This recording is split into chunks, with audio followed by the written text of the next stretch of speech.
Let's just dive right into this. Welcome to today's Explainer, where we're going to completely demystify a process that literally everyone has to go through, but let's be honest, absolutely nobody looks forward to. You know exactly what I'm talking about. The flickering fluorescent lights, that endless wait, the creeping fear that you forgot one obscure piece of paper. Yep, we're talking about securing your state ID.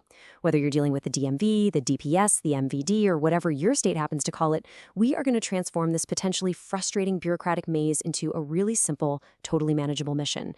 By the end of this, you're going to feel 100% equipped to navigate the whole shebang with confidence. So, here's our game plan for today. 1. Defeating the DMV dread. 2. Booking your slot online.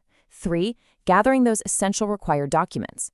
4. Acing your appointment day. And finally, 5. Claiming your state ID. Let's get to it. Section 1. Defeating the DMV dread and planning your approach. I want to start off by challenging you with a pretty simple question. Why wait in an infinite line? Seriously. I mean, we all have this universal kind of nightmarish image of the DMV, right? You walk in, take a little paper ticket, and then just sit in a crowded room for hours on end waiting for your number to be called. But hey, here's the really great news we pulled from our source data. Most states in the US now actually provide, and honestly highly recommend, using online appointment systems. This means you can entirely bypass all that walk-in chaos. Booking ahead is literally the absolute best way to respect your own time and set yourself up for a totally smooth experience. Moving right along to Section 2, Booking your slot online, the digital first steps. This online booking system is a totally free and empowering tool, but you've got to follow the steps correctly. Step 1, just visit your state's official DMV or DPS website. And please, always make sure it's the official state site. Booking an appointment should literally never cost you money. Step 2, select the correct service. Now listen, this is exactly where people tend to trip up. You have to choose the exact option you need, whether that's a state ID card, a first-time ID, or a real ID. If you pick the wrong service, the office might actually turn you away when you show up. Anyway, step 3, enter your personal info, your full legal name, date of birth, contact info, all that good stuff. Step 4, choose your preferred DMV office. Step 5, pick a date and time slot that works for you. And finally, step 6, confirm that appointment and make absolutely sure you get that vital confirmation number or email. Now, if you're looking at those available dates and feeling super frustrated by how far out they are, I've actually got a bit of a cheat code for the system. Don't just look at the main DMV office right down the street. Check out offices in smaller neighboring towns. They very often have much earlier availability. On top of that, a lot of these state systems release canceled appointments back into the general pool on a regular basis.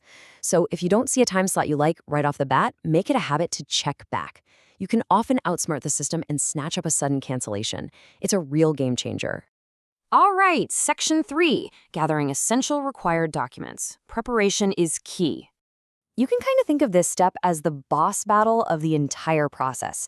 Having the exact right paperwork is literally the only way you're going to pass. So the crucial thing here is making sure you hit these 3 mandatory categories of required proofs. First up, proof of identity. This usually means bringing your passport or an original birth certificate. Second, proof of your social security number. And third, proof of state residency. For this last one, they basically want to see things that link you to a physical address in the state, stuff like a recent utility bill, a bank statement, or a signed lease. Now, I really cannot stress this enough. Requirements do vary by state. So definitely use these 3 buckets as your guide, but always double-check your specific state's official website to see exactly which documents they're going to accept. Which brings us to Section 4, Acing your appointment day, executing the plan. Okay, let's walk through the actual physical progression of game day, just so you know exactly what to expect from the second you walk through those double doors. Start by arriving about 10 to 15 minutes early. And double-check that you have your original documents, seriously, no photocopies allowed, along with your appointment confirmation and your payment method. When your time slot hits, you're going to submit those hard-earned documents and finish up your application with the clerk. After that, make sure you're ready for the camera, because you'll be taking your new ID photo right then and there.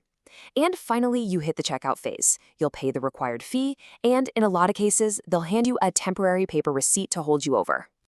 And finally, Section 5, Claiming your state ID, the final reward. So, you've done all the hard work, but when do you actually get that physical card in your hand? Well, it's highly state dependent, and we really want to set some realistic expectations here. It basically comes down to immediate issue versus being mailed within a few weeks. Some states have the technology right there behind the counter to print and issue your ID immediately, which is awesome because you just walk out with it securely in your wallet. But other states use centralized printing facilities, which means they're going to mail the hard card to your residential address, and that generally takes a couple of weeks. But don't worry. If your state does mail it, that temporary paper receipt you got at checkout acts as your totally valid ID in the meantime. Think about it. We've broken down the dread, we've completely navigated the online portal, gathered the exact right paperwork, and executed flawlessly on game day. You have officially beaten the system. So I want to leave you with this final kind of exciting thought to consider. Where will your new ID take you? Whether it's boarding a flight for vacation, starting a brand new job, or simply just having that crucial piece of official identification right there in your pocket, you are now completely capable and ready to make it happen without all the stress. Thanks so much for joining me for this explainer, and hey, happy booking!